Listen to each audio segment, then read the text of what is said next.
Alabama Senate Republican candidate Roy Moore is hit with serious sex allegations. So is Louis C.K., and we'll check the mailbag. I'm Ben Shapiro. This is The Ben Shapiro Show.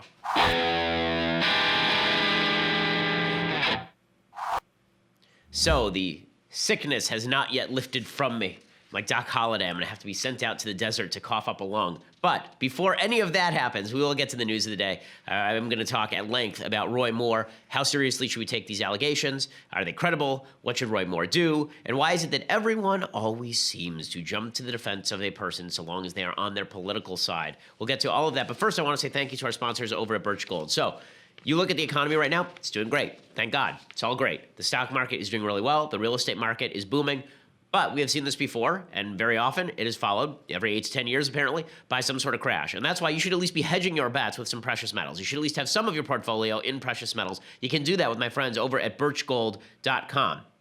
Right now, thanks to a little-known IRS tax law, you can even move your IRA or eligible 401k into an IRA backed by physical gold and silver, which is perfect for folks who want to protect their retirements and they're afraid of serious changes in the market. Birch Gold Group has a long-standing track record of continued success with thousands of satisfied clients, countless 5-star reviews, and an A-plus rating from the Better Business Bureau. You can get a comprehensive 16-page kit showing how gold and silver can protect your savings and how you can legally move, again, your IRA or 401k into precious metals if you so choose. To get that no-cost, no-obligation kit, go to birchgold.com/Ben. That is birchgold.com/Ben. Use the /Ben so they know that we sent you. Okay, so the big breaking news over all of the day yesterday and most of the day today is Roy Moore, the very controversial Alabama Senate Republican nominee. He was hit with a series of allegations by the Washington Post. 30 sources have talked to the Washington Post about Roy Moore's alleged history of when he was in his early 30s, trying to go out with women who are anywhere from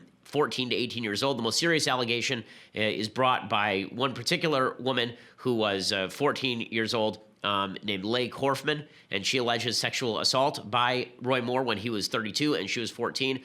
The allegations themselves are sickening. There are some people today who are trying to make light of the allegations by saying, well, you know, he's 32 and she's 16 or 17. Is that such a big deal? Hey, I am 33 years old. Okay, I'm exactly the age that Roy Moore was when Roy Moore was apparently doing this stuff. The idea of even going anywhere near a high school freshman is so perverse and sickening. And anyone who ever tried to do that to my sister or my daughter, I would be very tempted to grab my shotgun from my safe, drive them to a remote spot, and take them out. Really, if someone were molesting my 14-year-old sister, that would be the proper solution. Now, the question is whether these allegations are true or not, but here's what the Washington Post says, and we owe it to the people who have spoken on the record by name to at least take the allegations seriously. And the reason I say that is there's this tendency on some people, on part of some people, on both the right and the left, to basically let things go when it's your side, right? So Teddy Kennedy drives a car off a bridge. There's a woman in the back. She dies. But Teddy Kennedy's really an important politician. He's part of the Kennedy family, so we let it go. Bill Clinton, he can molest the help. Doesn't matter. So long as Bill Clinton is for abortion, Nana Burleigh of Time magazine says that she would perform oral sex on him as long as he keeps abortion legal. Right? We see this with Donald Trump in the last election cycle. All these allegations of sexual assault and sexual harassment hit, and a lot of people say, well, you know, lesser of two evils. You still got to vote for him, or at least we at least have to voice support for him. Now, I'm not going to equate voting for a candidate with necessarily supporting everything that the candidate does, and has done in the past, because there is more to it than that. But there is a moral question here as to whether you are allowed to either vote or support a candidate who does these sorts of things. And this is something that I had serious problems with during the election cycle. The lesser of two evils mentality, particularly in politics, will lead to the worsening of all of our politicians. Because basically it allows you to get away with anything. Right? Teddy Kennedy can murder someone, and that's totally fine, so long as Teddy Kennedy votes the right way. Bill Clinton can molest the help. Totally fine, so long as he votes the right way. Donald Trump will be the right way on abortion for the right. Therefore, who cares whether he was saying that he could grab women by the P word, and then there were allegations of sexual assault by a number of women, some of whom were underage, right? All of this goes by the wayside. I hate this stuff. I hate it. The reason I hate it is because in the end, the American people are going to have to decide what kind of people we are. Are we the kinds of people who care so much about the policy and so little about the character of our politicians that we are willing to elect the worst people in America just to defeat the other side? Or are we going to have to get together and collectively bargain together against our own immorality? Because what we have here is a basic classic prisoner's dilemma. I've talked about game theory on the program before. A prisoner's dilemma is essentially a situation in which your dominant strategy is to do the worst possible thing. So to elucidate what a prisoner's dilemma is for purposes of this discussion, think of two guys.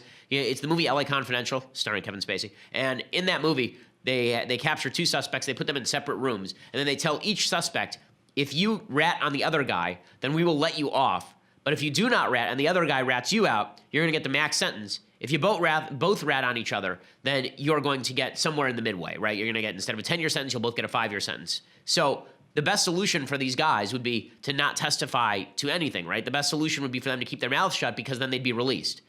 The second best solution for both of them is if they testified the other guy did something wrong, right? So if they both testify the other guy did something wrong, that's the best possible solution. Because if you say the other guy did something wrong, you get out and the other guy goes to jail.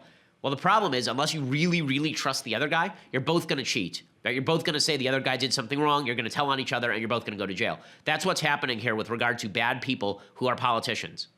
Right? The right doesn't trust the left. Rightly so.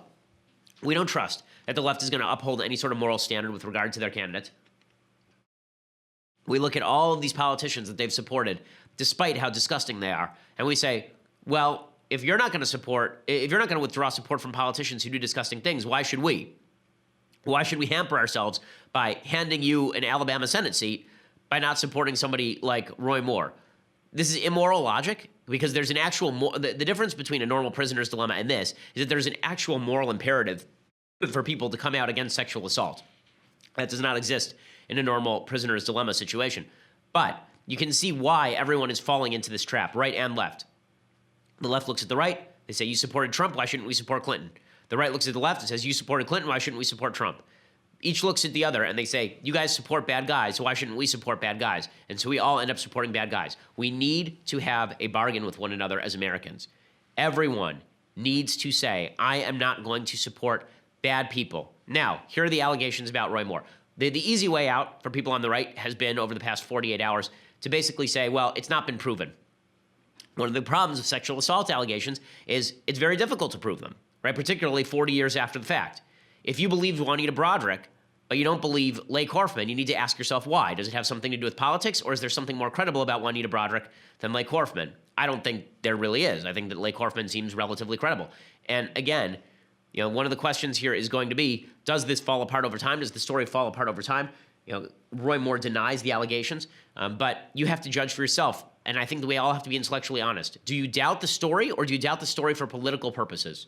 Right? Do you doubt that the story is true, or do you doubt it because you want to vote for Roy Moore or because you want to support Roy Moore? Here's the allegation. On Thursday, the Washington Post dropped a bombshell report on Alabama Senate Republican nominee Roy Moore. They allege he engaged in a sexual assault of a 14-year-old and that he solicited multiple other underage women some 4 decades ago. So according to the Post report, this is over at Daily Wire, in 1979, Moore, then 32 years old, allegedly met a 14-year-old girl named Leigh Korfman outside a courtroom. He asked for her phone number, picked her up at her home, took her to his home, where he, quote, took off her shirt and pants and removed his clothes. He touched her over her bra and underpants, she said, and guided her hand to touch him over his underwear. After that, she asked him to take her home, and he complied. Okay, now, that would be just one allegation, but there are multiple allegations of Moore propositioning women who are very, very young. 3 other women between the ages of 16 and 18 say Moore propositioned them during that same period. The Post adds that none of the women say that Moore actually forced them into any sort of relationship or sexual contact. So it is slightly different than this most egregious allegation. According to the Post, Wendy Miller says she was 14 and working as a Santa's helper at the Gadsden Mall when Moore first approached her, 16 when he asked her on dates, which her mother forbade. Debbie Wesson Gibson says she was 17 when Moore spoke to her high school civics class and asked her out on the first of several dates that did not progress beyond kissing. Gloria Thacker Deason said she was an 18-year-old cheerleader when Moore began taking her on dates that included bottles of Matthias Rosé wine. The legal drinking age in Alabama was 19. The last one, you see the Washington Post trying to stretch a little bit. A 32-year-old guy dating an 18-year-old girl is not my cup of tea, but suggesting that the real wrongdoing is that she drank. Okay, underage drinking is a thing in the United States. Okay, the idea that 18-year-olds don't drink is just silly. In any case, approaching 14-year-olds for dates and 16-year-olds for dates and 17-year-olds for dates when you are 32 years old, yuck. Yuck. So Moore denies the allegations. Korfman, by the way, voted for President Trump in 2016. She says she did not come out earlier on this story because she is thrice divorced and has children and was afraid that her story would be doubted. So a lot of people on the right are saying this looks like a coordinated hit. There's 1 month out from an election, and Roy Moore suddenly is being hit with these charges. It looks like an oppo dump. Right? Why are all these women coming out now? Now, what the Post says is, as soon as we started talking to these women separately, We went down to start reporting on this race. This is the Post says in the article. We started reporting on the race. We were ignoring it because it wasn't that important. It's an Alabama Senate race. The Republican always wins. But we decided to go down and report on it. And when we did, there were these rumors about Roy Moore doing all these things. We went and we reached out to all of these women. They all spoke on the record. They all gave their names, and they all told similar stories. So that adds some credibility to these particular allegations. So the question becomes, number one, whether people should support Moore, and the second question becomes whether Moore should be moved off the ballot involuntarily. It's very difficult to get Moore removed from the ballot. If you do that, you can't replace him with anybody else. There's a sore loser law in Alabama that makes it nearly impossible for the Alabama Republican Party to replace him on the ballot. Now, you remember back all the way to 2002, the Democrats had a similar problem with a senator named Bob Torricelli, Bob the Torch Torricelli. He was involved in corruption, and the New Jersey Democrats sued to have him removed from the ballot and replaced on the ballot by someone else. And the court ruled that was okay, which was a violation of the law, and a lot of Republicans were very upset about it. Well, this is a similar sort of situation. So Roy Moore is denying all of this. Here's his statement. He says, today, the Judge Roy Moore campaign for U.S. Senate issued a statement responding to yet another baseless political attack by the Washington Post, a paper that has endorsed Judge Moore's opponent. Moore campaign chair Bill Armistead released the following statement on Thursday afternoon, quote, Judge Roy Moore has endured the most outlandish attacks on any candidate in the modern political arena, but this story in today's Washington Post alleging sexual impropriety takes the cake. National liberal organizations know their chosen candidate, Doug Jones, is in a death spiral, and this is their last-ditch Hail Mary. So he's relying on the media bias charge. Again, that carries some weight, right? You do have to say that the media bias charge carries some weight when the media, the same Washington Post way back when, I believe it was actually Newsweek way back when, was quashing Lewinsky stuff. But the Washington Post is against Roy Moore, but that's not changed the credibility of the accusers, right? The accusers are named. Again, it says the Washington Post has already endorsed the judge's opponent, and for months they've engaged in a systematic campaign to distort the truth about the judge's record and career and derail his campaign. In fact, just 2 days ago, the Foundation for Moral Law sent a retraction demand to the Post for the false stories they wrote about the judge's work and compensation, but apparently there is no end to what the Post will allege. That story, by the way, is still out there. The Post has not retracted that story. That story says that Roy Moore took about $200,000 from the Foundation for Moral Law for doing very little work.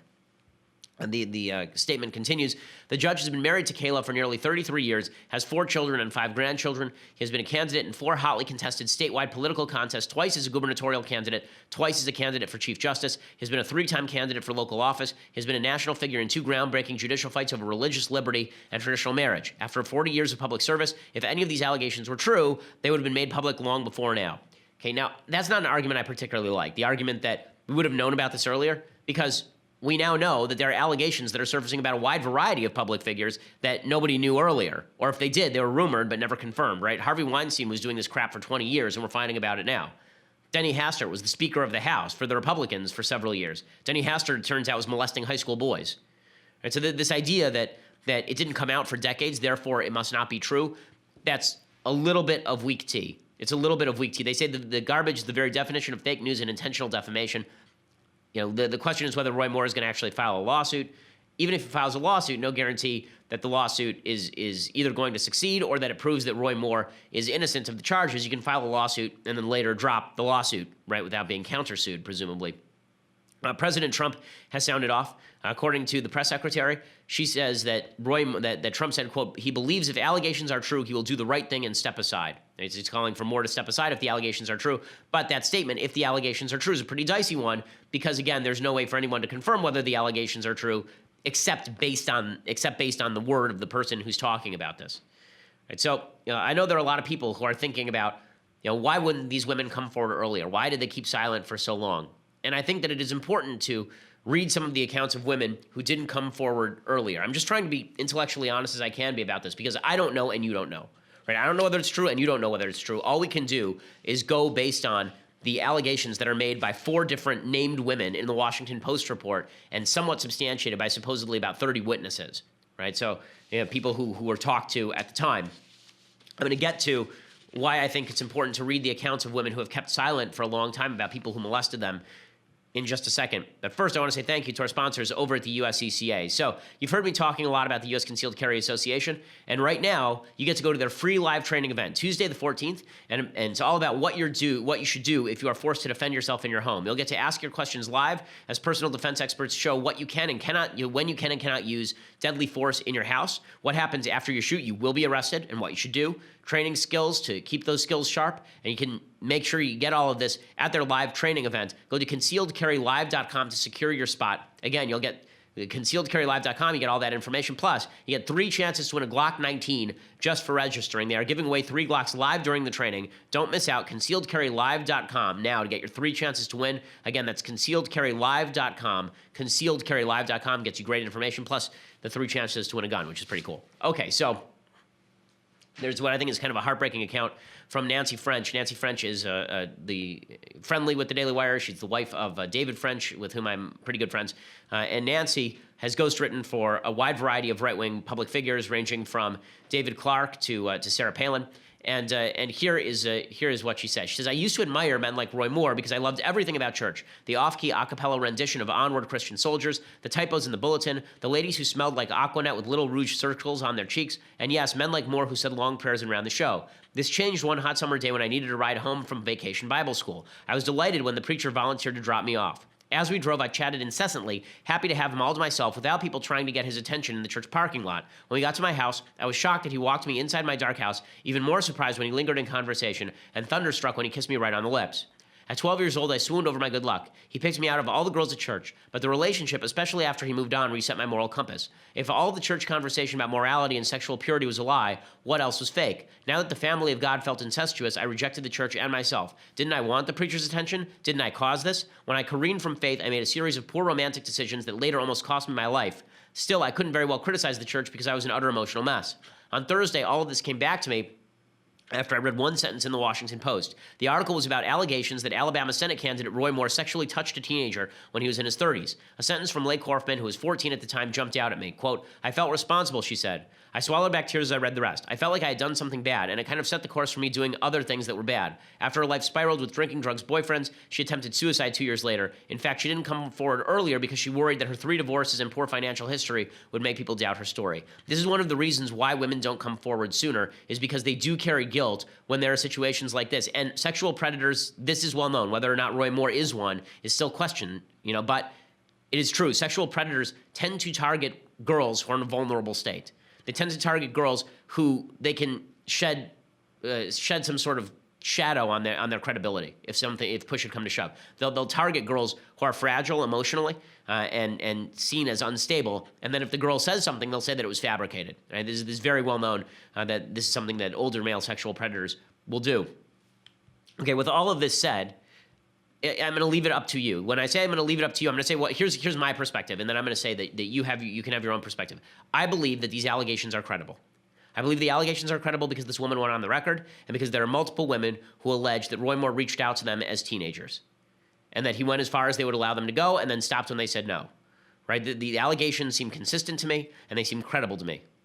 With that said, would I support Roy Moore? The answer is no, but that was not my line for supporting Roy Moore. I think that Roy Moore has said things that would lead me not to support him anyway. Now, there is a complex calculus that goes on, unfortunately, in politics with regard to the impact of particular races. We are willing to accept more bad behavior from a presidential candidate because the presidency is so important. We're willing to accept bad behavior from Senate candidates because the Senate is so important. If this guy were running for dog catcher, would you vote for him? The answer is no. If this guy were running for Congress, would you vote for him? The answer is probably no. But you have to decide whether you believe the allegations are credible, and then you have to take a good hard look inside yourself and determine whether you think the allegations are credible, but you're looking the other way because you think that it is more important to elect someone who has done bad things but may implement an agenda that you like. If that's the case, then we really have reached the point where character means nothing in American politics, like nothing. And you're seeing this, right? You're seeing this. The Alabama state auditor, a guy named Jim Ziegler, here's what he said, quote, take the Bible. Zechariah and Elizabeth, for instance. Zechariah was extremely old to marry Elizabeth, and they became the parents of John the Baptist. Also take Joseph and Mary. Mary was a teenager, and Joseph was an adult carpenter. They became parents of Jesus. Okay, well, first of all, I think it's kind of a misread. And from what I understand about the New Testament, the impression is that it was God impregnated Mary, not Joseph. But in any case, and also I'm not sure where it says that Mary was a young teenager when all of this happened. It says that she was a Nara. I should say she was a young girl, but it doesn't. Nara can mean a 20-year-old.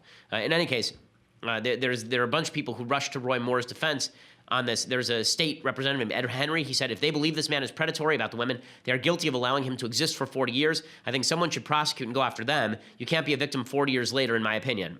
Absolute nonsense. Of course you can be a victim 40 years later. And then you're seeing the people who are the most invested in Moore's victory speaking out on behalf of Roy Moore. So Steve Bannon, who tried to take credit for Roy Moore winning the primaries against Luther Strange. Again, I don't think Bannon picked Moore. I don't think that Bannon's support of Moore actually pushed Moore to victory. But Bannon is now tied himself to Moore's leg. Now he's making the case in the same way that he made the case with regard to Donald Trump and the P-word tape. He's now making the case with regard to Roy Moore that it's the media that we have to oppose here. Right? The media report on alleged bad behavior, and we can't say that the bad behavior is bad. We have to hit the media instead. And this does draw a distinction here, right? And this is the same distinction I made a little bit during the campaign, and that is if you vote for Roy Moore while acknowledging that these allegations are credible, I have doubts about whether that is good voting logic, but I think that it is possible for you to say, I'm voting for a bad man to stop a pro-abortion zealot from entering Congress, for example. I think that's possible. It's not a logic I hold, because I think the character in our public servants matters. But I think that you can hold two thoughts at once, that somebody's a bad person and that you voted for them because of the lesser of two evils, right? This is sort of the Trump argument. But what you're seeing from some people on the right is they're actually attempting to minimize what Moore's allegations were, right? They're not actually saying that the allegations aren't true. They're saying even if they are true, it's not a big deal. This is a step even beyond voting for Moore. This is excusing evil behavior if you believe the allegations are true. Here's Steve Bannon basically doing that. But it's interesting. The Bezos, Amazon, Washington Post that dropped that dime on Donald Trump is the same Bezos, Amazon, Washington Post that dropped the dime this afternoon on Judge Roy Moore. Now, is that a coincidence? That's what I mean when I say opposition party, right? It's purely part of the apparatus of the Democratic Party. They don't make any bones about it. Okay, this is quite disgusting. The Washington Post is a major newspaper. They run reports on lots of people. It was the Washington Post that was doing a huge amount of research actually on Hillary's emails. And despite all the rips on the mainstream media, and I'll get to the mainstream media in just a second and their hypocrisy, but for him to suggest that it's the Washington Post, it's just a hit job, dismiss the allegations out of hand because you don't like the allegations. Steve is too smart for this, but Steve is just manipulative enough for this. I know Steve really well. Steve's smart, and him doing the Washington Post, Amazon, Bezos thing is just, Steve knows better than this, but Steve is doing it because obviously Steve wants to be seen as the head of this Trumpist movement, and therefore he feels like he has to stand by Roy Moore. Breitbart is out in full-scale defense. This is not a shock to me. I was there when Breitbart was out in full-scale defense of Donald Trump's P-word tape. I remember it. You were there. You remember it. I was there when they threw their own reporter under the bus after Donald Trump's campaign manager, Corey Lewandowski, grabbed her by the arm hard enough to bruise her and then lied about it publicly.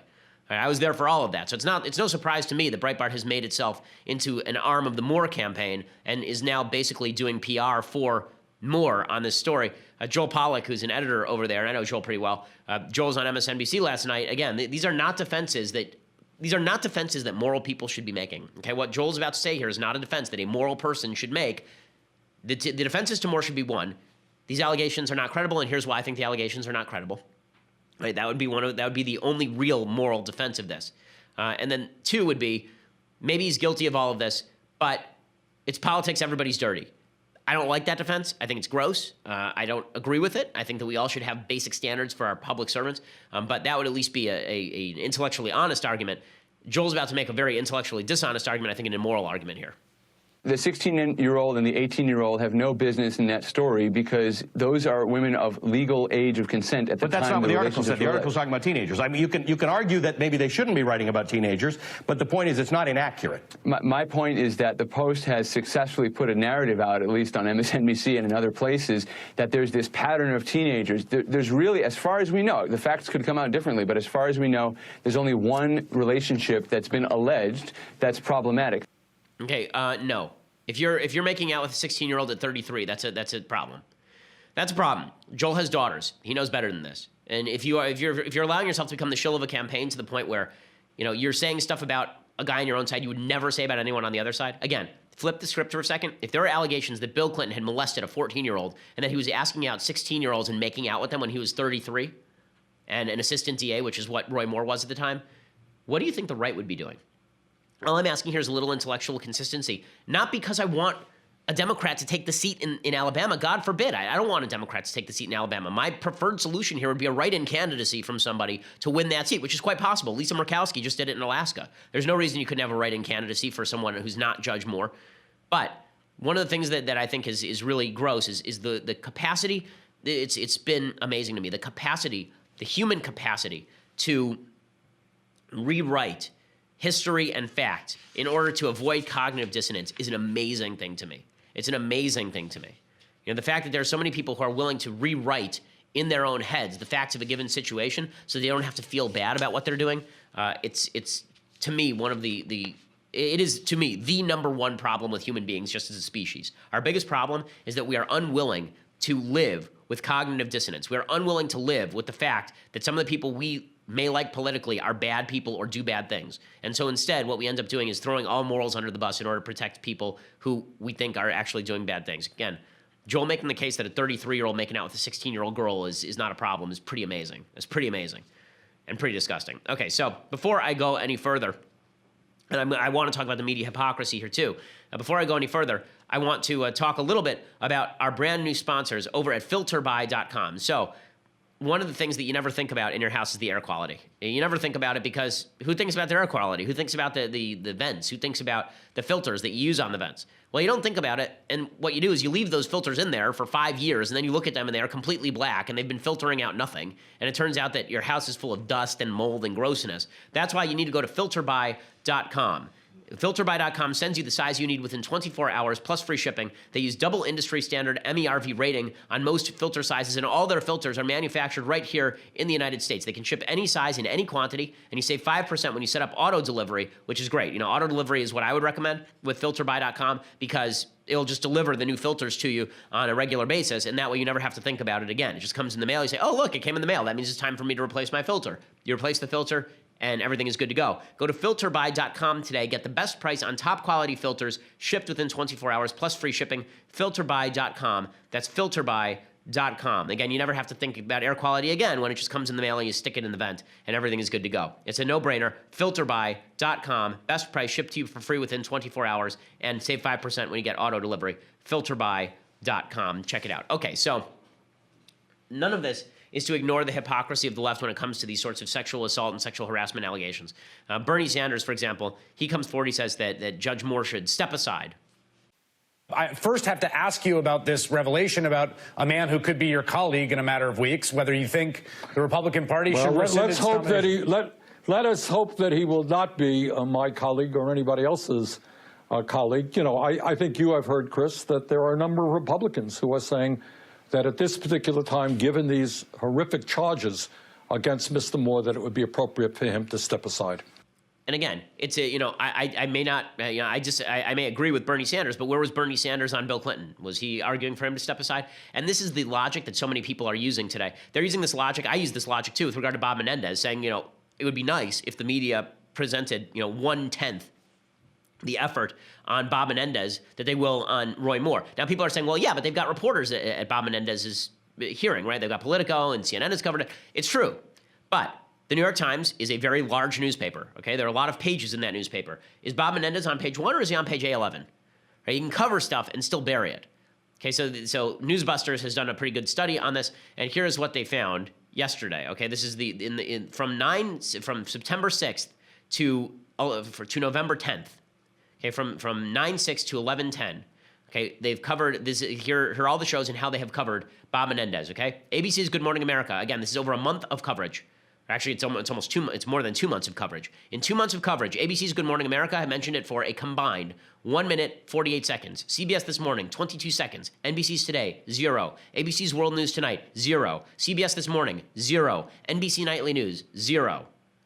Roy Moore, this is the first 24 hours. Good Morning America, 7 minutes. CBS This Morning, 5 minutes, 22 seconds. NBC Today, 4 minutes, 22 seconds. ABC World News Tonight, 2 minutes, 48 seconds. CBS This Morning, 2 minutes, 46 seconds. NBC Nightly News, 2 minutes, 38 seconds. If you want to know why everybody is lowering their standards is because nobody has any standards. If the media were consistent about this stuff, if the media said that corrupt people should resign, then everybody would be on the same page. But it's very difficult for you to say that people of the other guy's party should resign, but people of my own party should remain. That's a very difficult allegation to make. And again, another one of the people who's been doing this is Stephen Colbert. Stephen Colbert goes after, as you'll see, both Donald Trump and Roy Moore in this particular clip.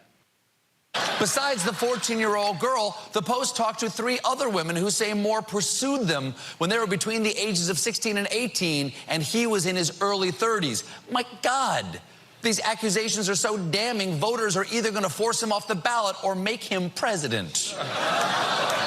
Okay, well, that's not a Clinton joke. That's a Trump joke, obviously. It's a Trump joke. Now, I would just like to point out, Stephen Colbert has had David Letterman on his show multiple times. David Letterman was apparently sexually harassing the help over at the Late Show. That was the allegation anyway. And he had, I guess there was a settlement out of court and all the rest of it, which brings us to Hollywood, right? We're going to get to Hollywood in just a second, where the sexual allegations are flying fast and furious, and yet you're seeing that this stuff was allowed to go on in Hollywood and everybody knew about it for 40 years and nobody did anything about it. I do want to point out another area of media hypocrisy, and that is really media malpractice. So, I've said that I think Sean Hannity's coverage of President Trump has been rather sycophantic, but it was very unfair. Last night, the entire left media jumped on Sean, suggesting that Sean had defended child molestation. Here's Chris Hayes on MSNBC suggesting that Hannity defended child molestation. Over the past month, Senate Republicans have made something of an art form out of ignoring questions about Roy Moore's basic fitness for office, a man who was removed twice from the Alabama Supreme Court for ethical reasons, a man who believes that, quote, homosexual conduct should be illegal, a man who once said Congressman Keith Ellison shouldn't be allowed in Congress because he is Muslim. I anticipated a fake news attack. I anticipated deny, Washington Post is fake news. What I did not anticipate was watching a bunch of conservatives today bend over backwards to defend molesting a child, and yet somehow that's apparently where we are. I thought I'd lost my capacity for shock, but reading, these are just some of the statements from the local Alabama officials who were talking to Daniel Dale today at the Toronto Star about this behavior. It was 40 years ago. I really don't see the relevance of it. She was 32. She was supposedly 14. She's not saying anything happened other than they kissed. Other than being with an underage person, he didn't really force himself. I know it's bad enough, but I don't know. If he withdraws, it's 5 weeks of the election. That would concede it the Democrat. There is no option to support Doug Jones, the Democratic nominee. When you do that, you are supporting the entire Democrat Party. It's like, I felt, you were talking about this being profound. It's profound in the sense that there's nothing that Roy Moore could do that is going to detach the party from him, it appears. Okay, and then he went directly after Sean Hannity, suggesting that Hannity had personally defended child molestation. That is not true. Here's the actual clip of Sean Hannity talking about Roy Moore. He did not say, there's a lot of crosstalk here, he did not say that it was a consensual encounter with a 14-year-old. He was talking about consensual encounters with the 17 or 18-year-old. He was apparently 32, and he dated, one girl was 18, one girl was 17. They never said he did, there was kissing involved. And then they're saying this one encounter with a 14. Consensual. And consensual, that's true. And there's, I just... And Sean is clearly not talking about the 14-year-old there. So the media jumped on this. Media Matters jumped on this. They called for boycotts of Sean. It just demonstrates how politicized all this stuff has become. We should all be on the same page about this stuff happening, about how it's bad, right? And I think that the fact that we are not demonstrates how much politics has infused our lifeblood and poisoned the well, really poisoned the well. Okay, so I want to talk about Louis C.K. and the allegations against Louis C.K., but for that, you're going to have to go over to our website at dailywire.com and subscribe. $9.99 a month gets you a subscription to dailywire.com. When you get that subscription, you get the rest of my show live. You get to be part of the mailbag. Go subscribe right now. You can ask me questions live today. I'm sure there will be some people who are mad at me today. That's fine. I'm happy to answer all those angry questions. So go over to dailywire.com and subscribe. Get the rest of my show live, Clavin's show live, Knowles' show live. Also, tune in next week to watch our next episode of The Conversation. It's Tuesday, November 14th at 5 p.m. Eastern, 2 p.m. Pacific, featuring our very own Michael Knowles, God help us. Michael's conversation will stream live on the Daily Wire website, Facebook page, YouTube channel. It's free for everyone to watch, but only subscribers can ask the questions. Subscribe today, ask Michael questions, join the conversation. Also, you get all of these things. Plus, you get this, the most wonderful of all beverage vessels, leftist tears, hot or cold, world-famous tumbler. You get that for $99 a year, and you get the annual subscription as well you should to enrich your life and make it that much better. If you just want to listen for free later, go over to SoundCloud, iTunes, YouTube, and make sure that you subscribe, leave us a review. We always appreciate it. We are the largest, fastest growing conservative podcast in the nation. So speaking of hypocrisy, the entire Hollywood infrastructure that spent years basically making excuses for everyone in Hollywood and ignoring it, but went after Donald Trump and is now going after Roy Moore. Well, they got hit hard again yesterday. Louis C.K., the allegations is that Louis C.K. has a nasty habit of touching himself in inappropriate ways before unsuspecting women. In 2002, Louis C.K., who, by the way, there's a sort of hot take online that you can't like Louis C.K.'s comedy now that bad stuff has come out about him. Louis C.K. is freaking hilarious. Okay, he's a really good comedian. He's also a garbage human being, apparently. Okay, so both things can be true at once. We had a conversation in the hallway before the show about separating the art from the artist, about whether you can still laugh at Bill Cosby's comedy from 1969, knowing what Bill Cosby did. And I think the answer is, yes, you can still laugh at it, just don't give him your money. Right? I think that you can still watch a Roman Polanski film, you can still watch Knife in the Water and say this is a good movie, and still say the guy who made it's a creep. The guy is a rapist, right? I mean, I think that you can do those things. You don't have to like burn every Buffalo Bills tape you have from the 1980s because O.J. Simpson killed his ex-wife. I think that it's important just as a society to recognize that, because otherwise we start setting up these societal litmus tests that are very weird. Like you mentioned that you watched the Cosby Show, like, ooh, you must not care about date rape. That's silly. Okay, in any case, CK apparently asked two female comedians in 2002 to come to his hotel room, and then he proceeded to get naked and pleasure himself before them. That was not his only time doing this. He did it in 2003 to Abby Schachner, apparently, in 2005 to Rebecca Corey. This story from the New York Times resulted in the cancellation of the premiere of his new movie, as well as Stephen Colbert's late-night show appearance. Apparently, in the new movie, there's a scene where Charlie Day, playing one of the characters, mimics publicly pleasuring himself, and in which characters appear to dismiss rumors of sexual predation. This is really gross stuff, and amazingly enough, you're seeing a lot of the Hollywood elites avoiding talking about it, for sure. So you're seeing, like, Aziz Ansari apparently was asked directly about it. He said, I have no comment. How do you not have comment? How is this tough? Like, legitimately, how is this tough? And again, these are allegations. Let's say that Louis C.K. had come out and denied them. The women are on the record talking about them. Would you deny them?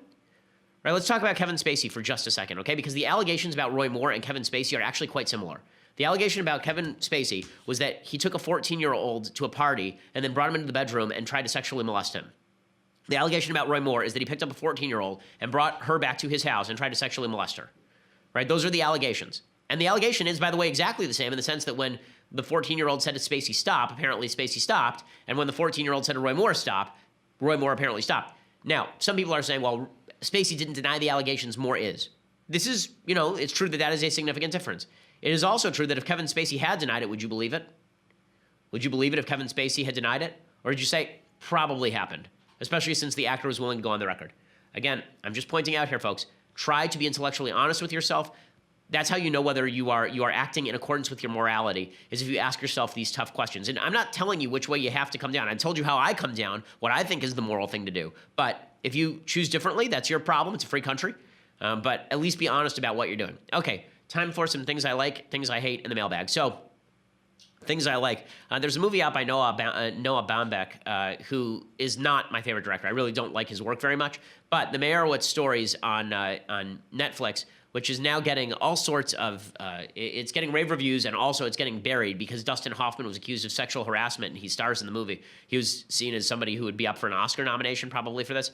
The movie itself is not any great shakes. It's nothing where you watch it and you're like, I'm blown away by this film. But it is such a wonderfully backhanded critique of New York liberal culture that it's pretty spectacular from that perspective. Like when you watch it as a conservative, it's sort of conservative porn. It's sort of like you're watching it and you're realizing that I don't know if Baumbach meant it this way, probably not, but the whole thing is a brutal critique of New York Upper East Side Jewish liberalism. And it's a very Jewish movie, obviously. The Meyerowitz story is meant to be that way. But it really has nothing to do with Jews because these people, don't have anything to do with Judaism. They're just New York liberals. Here's a little bit of the preview. The owner of this place is a client. That's why we could get a table so last minute. That's why they gave us this bigger table. I imagine they'll send some complimentary stuff, too. $55 for a steak. We're known for their meat here. And $35 for a salmon? You get the salmon to blow you for that price? Are you Harold Meyerowitz's son, Matthew? Yes. Mrs. Danny, also Harold Meyerowitz's son. I didn't realize you had two sons. And a daughter. Dad, you'll be okay here. It'll be nice to spend time with Dad. You know, I didn't get a lot of time with him growing up. Dad,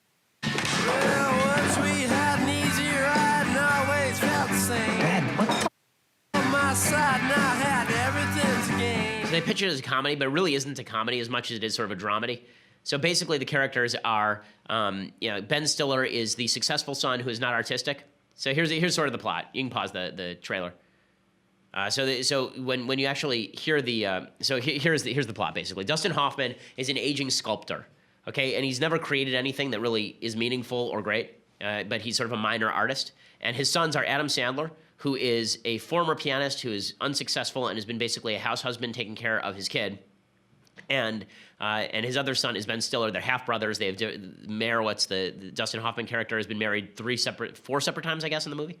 Annulled once, 3 divorces, and he is a jerk. Right? He's a jerk who sees himself as a genius. He basically ignored Adam Sandler when Adam Sandler was a kid, but he was very warm to Ben Stiller. Ben Stiller didn't turn out to be artistic, but he went out and made a lot of money. Adam Sandler ended up being kind of a house husband, and so the whole movie is sort of about their relationship with Dustin Hoffman.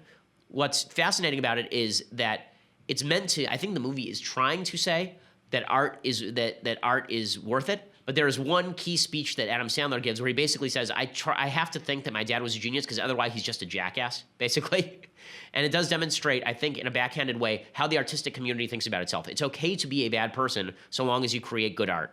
I think embedded in here is one of the messages that is plaguing Hollywood right now, that Hollywood actually believes that if you make good art, that justifies you being an awful human being.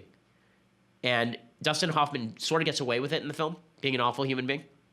But that's sort of the problem, and I'm not sure Baumbach meant to say that, but if he didn't, he should have, because I think it's an important message. Okay, things I hate. So I mean, the entire news cycle would be the thing I hate today. The other thing that I hate is that Hillary Clinton is trying to claim that she and her movement are now responsible. The fever in America has broken. That now Americans are finally coming back to their senses. You know, I think the fever is finally breaking. I think that Americans, and as we saw last night, are saying, you know what, we really like our health care. We don't like hatred and bigotry, and we don't want to get shot wherever we go in our country. So I think God, she's so terrible. Okay, the hatred and bigotry is what's ending now, and we don't want to be shot wherever we go. I mean, I can't imagine why we didn't elect this woman president. I mean, what a harridan. The idea that anyone wants to be shot wherever they go, that's why we own guns, is just asinine. The idea that everyone who voted for Trump is a racist, it's just disgusting and asinine. The fever is not going to break because everyone has a fever, okay? The reason everyone has a fever is because our politics have taken over our morality, and Hillary Clinton is one of the main drivers in that. Okay, time for the mailbag. So, Calvin says, hey, Ben, I'm a huge fan of yours, but I live in Australia. Would you ever consider coming here to speak? Yeah, actually, we've had some invitations from Australia. Big travel like that to Australia, it always means that we have to bundle together a bunch of speeches. So we are working on that. We're also working, as I say, on a trip to the UK at some point in the relatively near future. Menachem says, hey, Ben, do you believe that aliens and ghosts exist? I think that there's a better shot that aliens exist than ghosts exist. I don't believe in ghosts in the sense that I don't think that like that corporeal beings are wandering around the hallways of your house. I think that once you're dead, you're dead. I don't think that you're coming back to talk to people, except maybe in dreams. But the idea that you're like wandering around attempting to communicate with the living world is not something I buy. I think the spiritual world and the physical world are somewhat separate. The idea that aliens exist, possible. I mean, there are a lot of planets out there. Would they be intelligent? Not necessarily. But I think it's implausible to me that there are that many planets and that many stars, and nowhere has a one-celled organism lived. That I find implausible. Kathy says, hey, Ben, you've held very strong political opinions since you were young. Has having children changed any of your earlier positions? Not really, because I think I like the way I was raised. I mean, I think that one of the things that when you have kids, what tends to change your positions is you tend to get a little bit stricter on moral matters. But I grew up in an area that was strict on moral matters, and I grew up in a good situation, so I never felt the need to buck them. I think a lot of people move from sort of libertarianism toward conservatism when they have kids. I was already conservative socially, so there's no place for me to move. Janie says, I'm working on a paper concerning judicial review. I've always been enticed by your objections to judicial review. I've heard your rudimentary arguments against it, but would like to dive a lot deeper into the issue. What works or authors do you recommend besides Waldron? If judicial review were abolished, would there then be a need for a written constitution? There'd be a need for a written constitution so that we would at least have a document around which to rally. Right, you still have to swear your oath to uphold the Constitution in every office. Judicial review would just not make the judiciary the final repository of judgment on judicial review. There are a bunch of books on judicial review and the problems with it. Bork has talked about it extensively in Tempting of America. There are also, I'm trying to remember the name of the fellow who, a very, very famous book on judicial review. I'll have to look it up and I'll get back to you. I'm sorry. Kyle says, when you run for president, will you ask Steven Crowder to be your running mate? I'll ask Steven Crowder to be my lifting mate. He seems like that's more his thing. Cedric says, hey, Ben, do you also ship the magnificent leftist tears tumbler abroad to Europe? I don't know, guys, do we? I do not know the answer to that. So I'll have to find that out. Rowan says, Dear Ben, the government has to provide essential services like police and fire protection. Yet even with a flat tax, the richest taxpayers still pay much more in absolute dollars than the poorest taxpayers. In other words, the rich are paying for the poorest police and fire services. Why then is it any different if taxes are used to provide health care? Well, I mean, it's different because the role of the government is different. If you're asking why a flat tax is better than a progressive tax, it's because percentages are still proportionate. And the idea of proportionality is still better than non-proportionality. As far as what services are used, these are two separate questions. The veracity of a flat tax versus what the tax dollars should be used for are two separate questions. I don't think tax dollars should be used for healthcare because in the end, your healthcare is individually your responsibility, whereas fire and police protection are in the end communal responsibilities since fire can jump home to home and because crime has communal effect. Okay, Sarah says, hey, Ben, you've advertised your ability to better my life via subscription to the Daily Wire. All right, so I'm an annual subscriber and a current student at UCLA, and I cannot get a spot to listen to you come speak next week. Can I cash in on your offer to better my life by finding me an extra seat to attend? Email me, Sarah, and I will do my best. Justin says, my sister is 15 years old. She's being influenced by her SJW-ish friends at school and became anti-Trump without good reason other than how he handles himself on Twitter. How do I go about positively persuading her to conservative ideas and red-pilling her without sounding condescending? Well, I think that, first of all, I think that a lot of what Trump says on Twitter is really dumb. I mean, this has been a thing that I've been saying for years now. I think that you can uphold conservative principles without having to defend everything Trump does. And this is a big mistake I think people make. So don't let that be the hill you die on, in other words. Don't die on the hill of Trump's Twitter is great. That seems to me a bad hill to die on politically. Brian says, hi, Ben. I have heard your opinion on abortion numerous times as an avid listener. My question is, what is your opinion on the morning after pill? I'm truly curious and appreciate your opinion. So my opinion on the morning after pill is that the morning after pill is an abortion pill. Again, once a human life has been conceived, meaning that the egg has been fertilized, then you are talking about the destruction of that incipient human life. And that is a problem to me. Jonathan says, Dear Ben, how do you feel about labor laws? As conservatives, one of our core principles is limited government. Do you believe in the government having labor laws such as a standard 40-hour work week? Thanks. No, I don't believe that the government ought to be able to bargain on my behalf against my employer. It is my job to bargain on my behalf against my employer. I am for private sector unions that do just this. I'm for private sector unions that do just this. I am not for for public sector unions that take advantage of tax dollars or legislation that restricts my right to contract with someone freely. By the way, I do have an answer from our producers now. We do, in fact, ship the tumblers overseas. So if you're in Europe, feel free to subscribe and get the tumbler. Mason says, one passage of the Bible that has always interested me is the story of the Tower of Babel, which obviously comes right after the story of Noah. I've always struggled with this passage because I don't see what would be wrong with the people building a city and a great tower. I was wondering if you could elaborate on the meaning of this passage. Sure. So I actually was planning on doing this next week, but I may as well do it now. The basic idea of the Tower of Babel is that it is communitarianism at its worst. So the idea of the Tower of Babel is that they're not building the tower to better the lives of the inhabitants. They're not building the tower in order to do anything useful. It specifically says they're building a tower in order to challenge God. In other words, the idea is that we are going to build these massive edifices to demonstrate the capacity of humans as a community to build amazing things. And the Midrash, a lot of the commentaries on the Torah, they talk about the idea that if a human being, the tower was so great, that if a human being would die in the building of the tower, they would just take the body and stack it into the tower. And then when you would stop to bury the guy. The idea here is that this is much more like a fascist regime, that it's a fascist regime that directs all of the communal labor toward the creation of these massive monuments, not toward the betterment of individuals' lives, not toward the betterment of family situations, but instead a community directed not toward the betterment of individuals with value, but directed instead at building giant things in order to demonstrate that human beings are more powerful than God. That's actually what it says right there in the Bible. Okay, so this brings us to the end of this week's mailbag. If you want to be part of next week's mailbag, you need to subscribe at dailywire.com. Again, $9.99 a month or $99 a year will get you that subscription. And we look forward to seeing you on Monday. I'm Ben Shapiro. This is The Ben Shapiro Show.